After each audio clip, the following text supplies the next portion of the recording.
Let's do an early deep dive into the Pacers contract extensions this summer. Andrew Nembhard, TJ McConnell, Isaiah Jackson, Jalen Smith. What do the Pacers need to consider? If anything, what are all the factors at play here? Some of them and many of them overlapping as the Pacers try to build a long-term winner. We'll break it all down today on the Locked On Pacers podcast.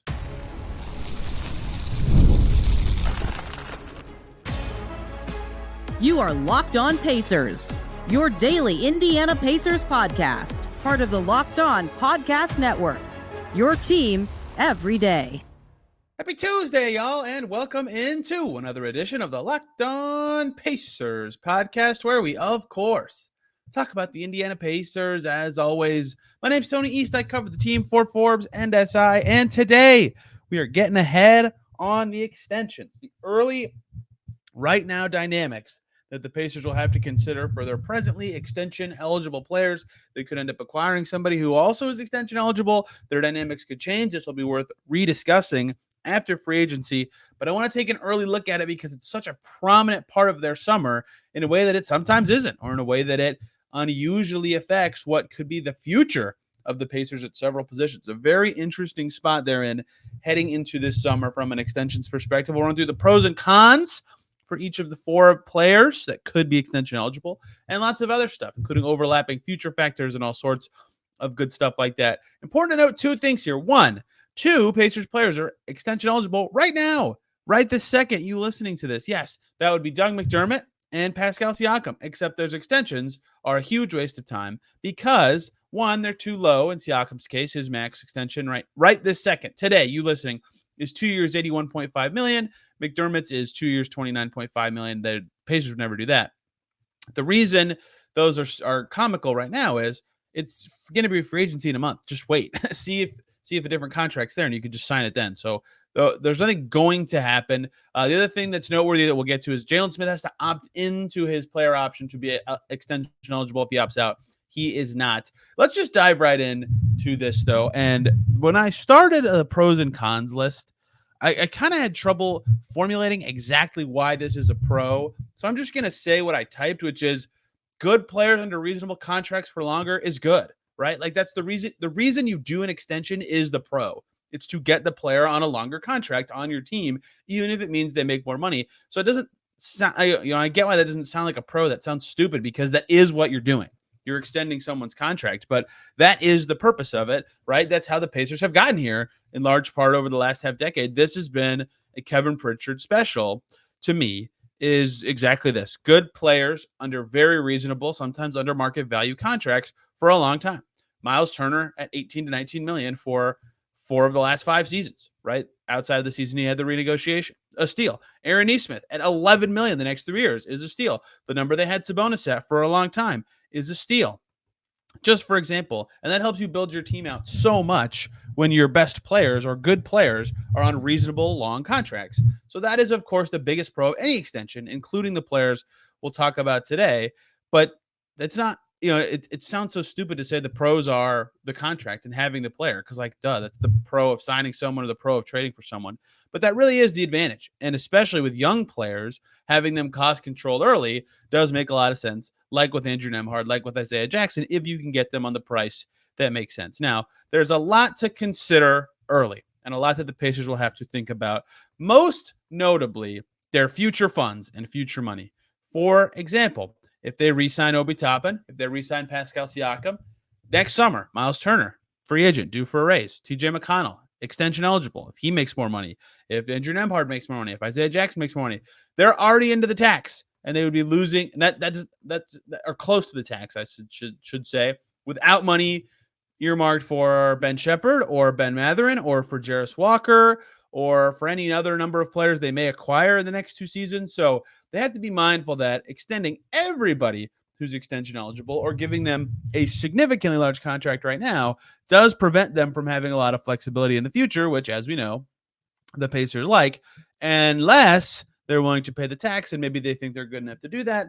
But that is, one thing to think about, is doing that too early does come with financial drawbacks of limiting your flexibility. And that's where it gets scary for the Pacers. Like, let's say Obi gets a raise. Haliburton just got a raise. Pascal could be getting a raise in a month. Nesmith just got a raise. Myles Turner is due for one next year. Andrew Nembhard's due for one this year or next year. McConnell's due for one this year or next year. Again, not accounting for the young guys, that it gets to be an expensive team. So that is their biggest con consideration, is how that all shakes out. The other thing that's fascinating to me as a loophole of this is the rising mid-level exception, which scales in a similar way to the salary cap in terms of percentages up. Like in 3 years from now, really 2 seasons from now, the MLE is going to be like $15.5 million, $17 million in the first year. Like if you're a player, are you dying to lock into a deal at less than that, knowing that if you just sign a short deal or something like that, you get back out on the market and that could be available to you? Like that has to be tempting. And so I wonder how that will impact extension discussions, knowing that a bit like it'll just keep assuming the TV deal hits the way it looks like it could on the NBA, the cap will keep going up, the MLEs will keep going up, and these exceptions will keep being worth so much that, like, why would you lock yourself into 13 to 15 million now when a couple good seasons means a lot of teams could be able to offer you that much money in future seasons? You have to continue to play well, obviously, but I think that's a factor that a lot of young players in particular will have to consider going forward. So those are kind of the dynamics that I think are relevant to the conversations we're about to have. I think Andrew Nembhard and TJ McConnell specifically are worth an entire segment of conversation to do this. So we're going to start and finish this first segment by looking at the young centers the Pacers have. Isaiah Jackson is eligible for a rookie scale extension, and Jalen Smith would be eligible for a veteran extension if he opts in. Remember that. And so the money there for Jackson is a lot easier to calculate, right? It is, in theory, a max. It could go up to the max. It won't be. For example, like Myles Turner's deal was a rookie scale extension. Aaron Nesmith's current contract is a rookie scale extension at 3 years, $33 million. It can be up to his max and as low as anything. The thing about these is usually the MLE is my benchmark of what makes sense. A couple players have kind of busted that up in recent seasons, most namely Peyton Pritchard and Nasir Little. But, in general, like if another team could offer you the MLE and restricted free agency, you should take that instead of taking a deal for less than that. So looking at what it could be for Isaiah Jackson, the starting point would be, what is he actually worth if the Pacers wanted to have him for beyond just this season? Like, what player as good as him last summer signed a longer contract? Like Paul Reed, does he think he's as good as Paul Reed? Does he think he has that much value? That was $7.8 million per year. Mo Wagner got $8 million per year. Jock Landale, on albeit a funky trading contract, got $8 million per year, right? Is Isaiah Jackson as good as those guys? Can he go into negotiations saying that? Or is he more in the Bismack, Biyombo, Dwight Powell, Mason Plumlee, Kevin Love kind of $4 to $5 million range? And the thing to note is Mo Wagner, Paul Reed, high-end backups, but everybody who signed for more than them last summer was a starting center. So where on the scale he lands is kind of important here. In my head, it's kind of between all those numbers with the rising cap environment. I'd say something like $6 million per year. That's a lot less than the MLE, right? So does that actually make sense for Isaiah Jackson to sign? Well, one more factor let me throw at you here. It might depend on what Jalen Smith does. What if Jalen Smith opts out and Isaiah Jackson knows going into the season, or has a pretty good guess that he's going to be the backup center? Well, if I'm Isaiah Jackson, I'm thinking, oh, very cool. I'm going to get a lot of opportunity to play this year. I think I can up my value. That might make him less likely to sign a contract extension. Whereas if Smith opts in and that clarity isn't necessarily there, then that, kind of fades away. So to me, this one's a little harder to kind of foresee exactly what it would go like, or how exactly it could come together, because it depends on another player on the team's factor. It depends on the exact kind of market that would be out there for him anyway a year from now. And the Pacers' current situation doesn't really make a ton of sense for them to rush into this, because there's a lot of future money at stake. So we can get back to this after free agency as a discussion. But to me, an Isaiah Jackson rookie scale extension, unless he's willing to take like 3 years, $15 million or something like that, or maybe even a front-loaded something or another, I don't think this one makes any sense for the Pacers to do, just because they could worry about the future of their backup center spot in the future, obviously. So that's where I land on that one. Jalen Smith is interesting. He would have to opt in, and then he'd be eligible for a veteran extension.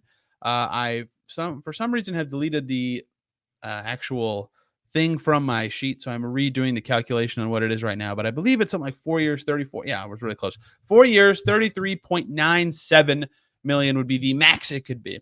The difference between him and Jackson is Jackson just had a good playoff. Smith did not, whose value is now more to the Pacers, or what they are. The difference is, also remember, an extension for Jackson would not start this coming season or the one after that, but 2 years from now, because of how the rookie scale stuff works. So his extension wouldn't start until 2025, 26. I guess Smith's would too. I'm stupid with how player options work. So what are they going to be worth then? And if you're the Pacers, which one's more viable to be your backup center in the playoffs? Well, right now it seems like Isaiah Jackson would be the answer.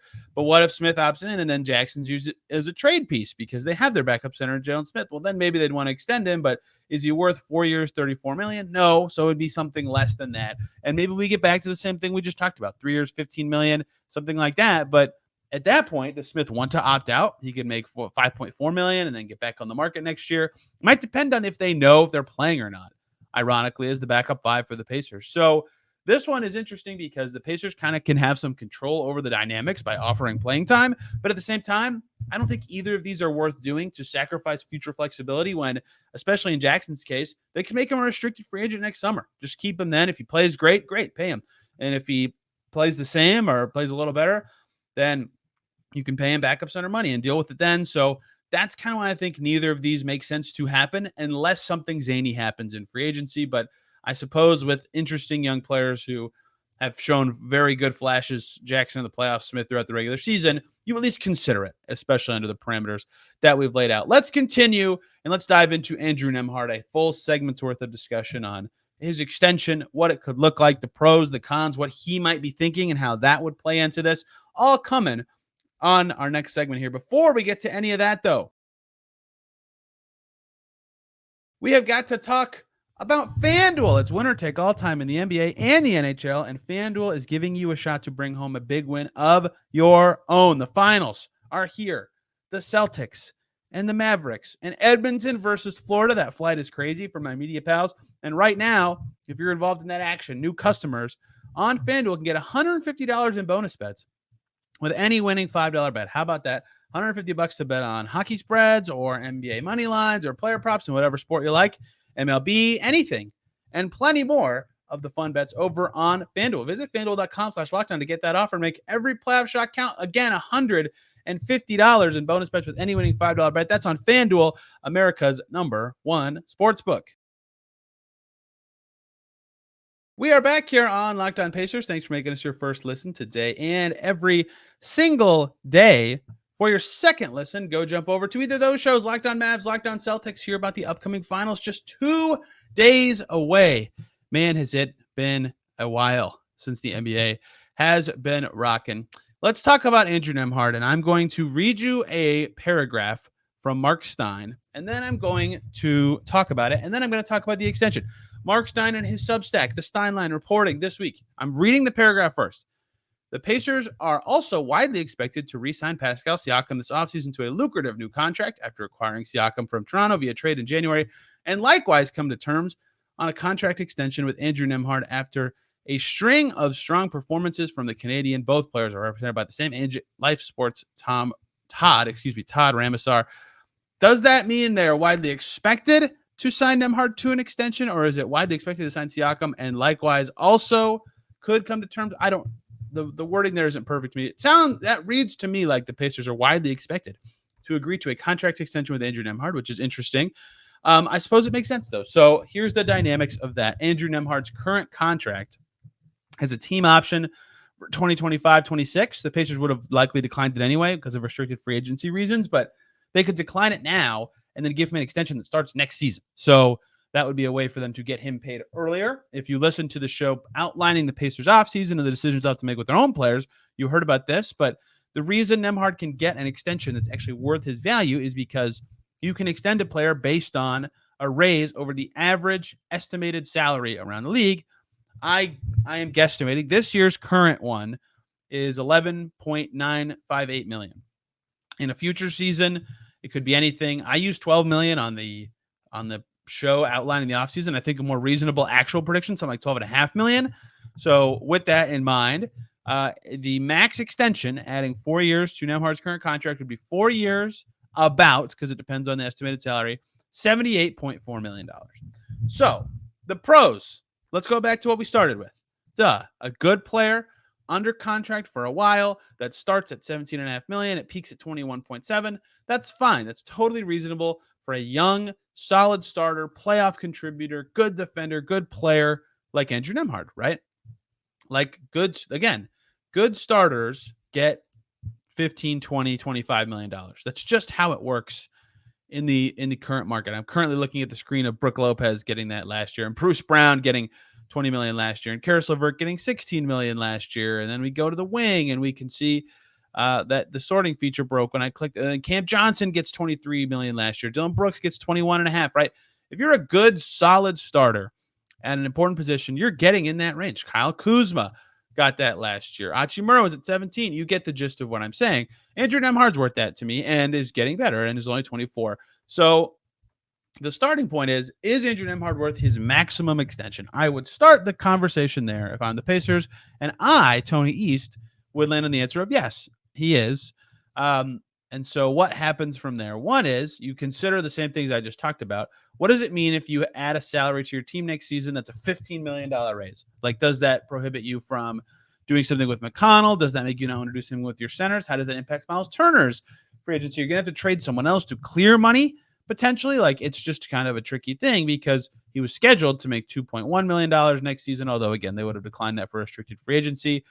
So that's the other part of this is the Pacers, because, again, what they could do is, after Andrew Nembhard's third season, decline his fourth-year team option, then give him a qualifying offer and make him a restricted free agent.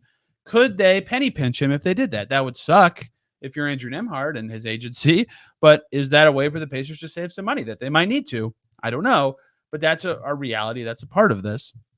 And no fun. And maybe someone gives him a massive offer then, and then all of a sudden it's not as worth it, although they'd have full bird rights. So they could match anything, but you get the gist of like what that risk and reward kind of is. The reason I brought up the rising mid-level exception is mostly because of Andrew Nembhard, right? Like, let's say he, in 2 years, the mid-level exception starts at $14.1 billion. Like, if you're him and the Pacers offer you an extension that's like 3 for $50, why would you take that? In 2 years, any team could offer you that, right? And so you could bet on yourself to make more than that, or just stay with the Pacers and then probably get the same offer next year in restricted free agency as a 25-year-old. So that's why I think the max extension, holy moly, I can't talk, actually matters, is because the mid-level exception climbing so much means the difference between what they can offer him right now and what he could get in the future if he plays out this contract or restricted free agency doesn't go well is shrinking in a way that means that he would either take the max or just do nothing and wait a year and bet on himself and hope that he can build off his playoffs. His rep right now is insanely high. So that's why I think it makes, the max makes sense for all the parties. I think he's worth it. He thinks that I'm assuming this, if you're his agency, you probably think, well, there's no reason for us to take a ton less than that because of the mid-level climbing, and the Pacers' future finances certainly suggest that they'll be, thinking about all this. So to me, if this happens, and as Stein reported, is potentially widely, I don't want to say widely if that's not what he said, but, potentially expected to happen, I think it kind of has to be at or pretty close to what his max extension of 4 years, and again, roughly, we don't know the exact number, $78.5 million could be. Like, can you get 4 for 70 out of this? If you're the Pacers, what actually can you get this deal to look like? Do you want it to be that long? Do you want it to be shorter? What are you trying to build with? Like, are you trying to line him up with Haliburton contractually? What does this actually look like? But that's a big factor to me. And there was one more thing to consider, and this will be the case with McConnell too. If the Pacers commit money and funds and guaranteed cash for a long time, or whatever you consider a long time, to Andrew Nembhard, then they'd have, especially on a max extension, they'd have $60 million tied up to their starting backcourt, which is fine. But if you have that and Siakam and Turner coming in free agency, and who knows how Turner's season is going to look, but you don't have a lot to commit to the rest of your backcourt, right? So what does that mean for Ben Mathurin? Can you pay him in the future? What if he explodes? What about TJ McConnell and his potential sort of extension, or any other guards? Ben Shepherd, for example.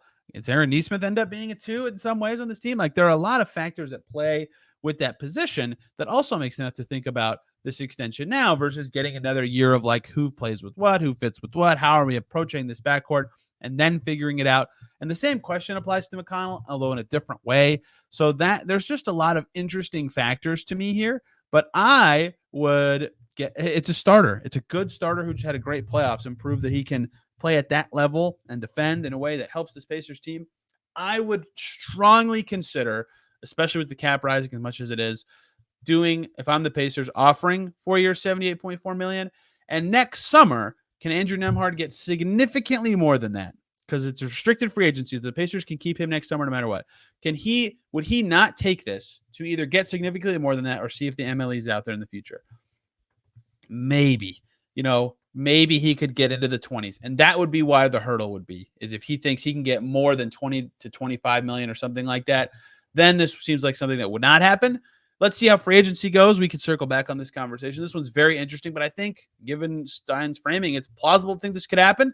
I believe the first date it can actually legally occur is July 22nd, so it can't happen until after free agency anyway.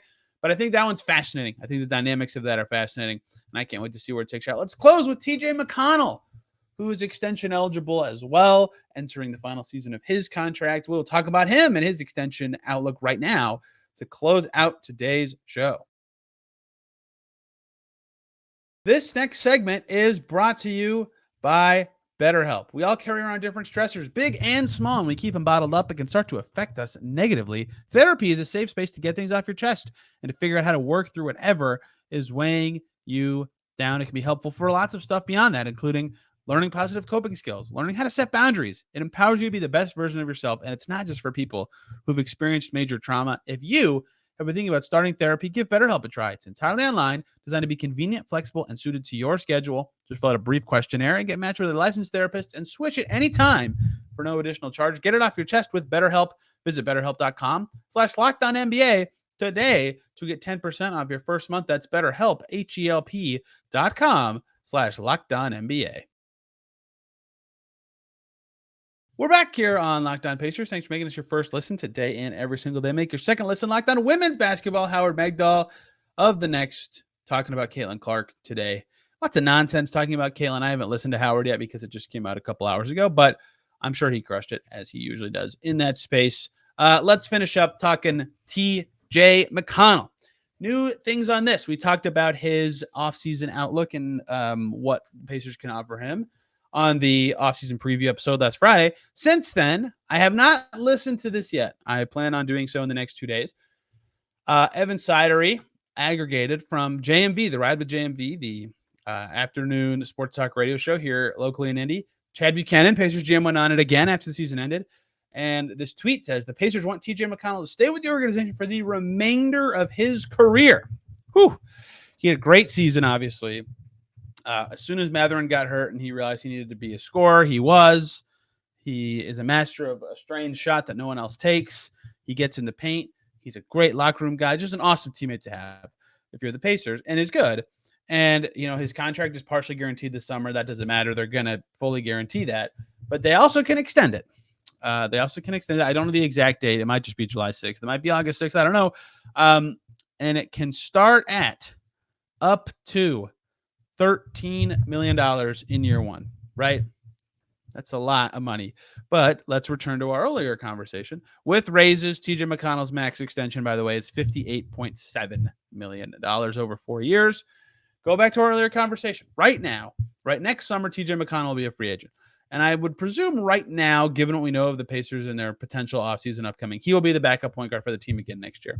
If he has the exact same season he just had, what would he be worth on the open market next year? Because the mid-level exception in the summer of 2025 starts at $14.14 million. So is locking in an extension that starts at 13 and then year two is less than that mid-level, is that actually smart financial business for TJ McConnell to consider, right? Good backups are worth maybe that range, maybe a little less. Looking at the point guard market from last summer, like Dennis Schroeder got $12.7 million per year. We did Kobe White comp. Gabe Vincent got 11. With the cap going up a little bit since then, does McConnell starting at 13 and really it's a 4 year, little under 15 average? Like, is that worth it for him? or maybe it's shorter than that in length. Maybe it's 2 years, maybe it's 3 years. But if they want him to finish his career with the team, how does that all work in? This one's tricky, right? And if Nembhard's happening, and I don't know that, but Mark Stein's reporting language makes me think that that's a stronger possibility than I thought before I put all this together. If Nembhard's happening and Turner's a free agent next year, and all these guys are due for bigger money, right? What does that mean for McConnell? Is he the guy who financially gets squeezed out, or is he like, if he wants to stay and the Pacers want him, are they just in trouble because they can't get to a price that makes sense? Because on the other hand, he totally is worth, 10, 12, 14, whatever number you pick, whatever, how high you are on him. He is probably, honestly, for some teams in the league, a starter level point guard, at least with his play last year. Certainly one of the best, if not the best backup players, period, but also point guards. I mean, he got 6th man of the year voting already. Anyway, a premier player, very good. There's a reason that every report about the Phoenix Suns last year was yeah, they want TJ McConnell, which was very funny because they couldn't legally trade for him at times. But either way, he's very good, right? And the thing that makes him uniquely important to the Pacers is they play this style with Tyrese Haliburton, so up-tempo, so fast, so much pace, random action. Someone has to organize that and make it possible to play it at that speed. And when Haliburton was off the floor, they could continue to play that way, in large part because TJ McConnell can play that way. So that makes him valuable to the team. On the other hand, if you're the Pacers, you might say, well, we hope that someday Andrew Nembhard can do that. And we hope that if that happens, our rotation is a little more set at the guard spots. Then you go back to the conversation I just had about Nembhard of, well, if you commit money to McConnell, what does that mean for Mathurin or Shepherd or whoever? So this one is really interesting because taking what Chad Buchanan said to JMV, and again, I need to listen to it to get the context, at face value, if they really want him to end his career with Indiana, if you're McConnell and you have one more big contract possibly coming your way at age 33 next summer, if you have another good season, it might not make sense for him to want to do an extension, but if he has a not great year, or the playoffs don't go as well, could he get this much money again? But are the Pacers willing to offer a max extension, especially if they keep Nembhard? There's a lot of overlapping dynamics of this one that I think are really fascinating, right? And so once again, I'm left with the same question as I am for basically all these guys, but more so for McConnell than any other player we've talked to. I think that you get back to me on July 10th, right? If Nembhard doesn't extend or isn't planning on it, or if Mathurin's traded, or if Shepherd's traded, or whatever, any number of things happen where they have more wiggle room financially or more obvious needs of guard roles, yeah, it might make more sense to extend McConnell. And I think they should try to anyway, maybe a shorter one, like 2 years, 3 years or something, right? Because the other factor here is he will be 33 next summer, right? How much longer can he play this fast and this well?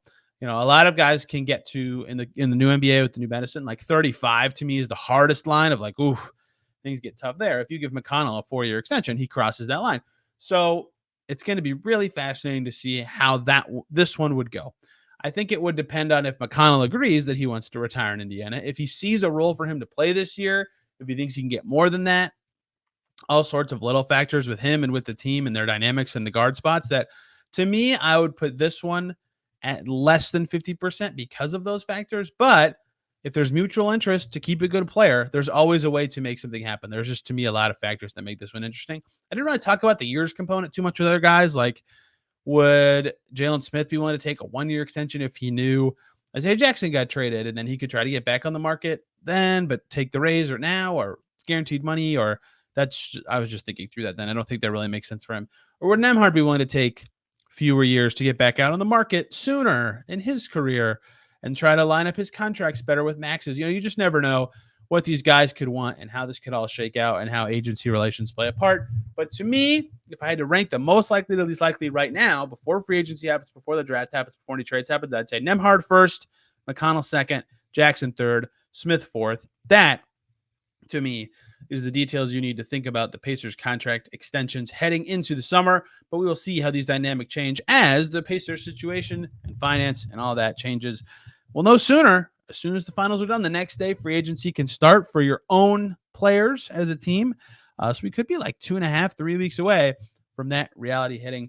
I can't wait to talk about it. Tomorrow, we're talking about, speaking of free agency, Pascal Siakam's free agency with the Pacers. Tyler Smith's going to join us, and we're going to talk about the pros, the cons, the predictions for what we think will happen with Pascal Siakam in free agency. I'll do the shooting guard preview probably by myself this week just because I'll be out of town all weekend and it'll be really hard for me to be practical with someone else. And I hope to get player reviews started later this week. We'll see on the scheduling there. And then next week will be more positions, more player season recaps, all sorts of fun off-season content. Hope you guys enjoyed this one and learned something. If you did or you have questions, comment down below if you're watching on YouTube or tweet at me at Tony R. East. This show is there at Locked On Pacers. Back tomorrow talking more Pacers off-season with Tyler Smith. Till then, everybody, have a wonderful day.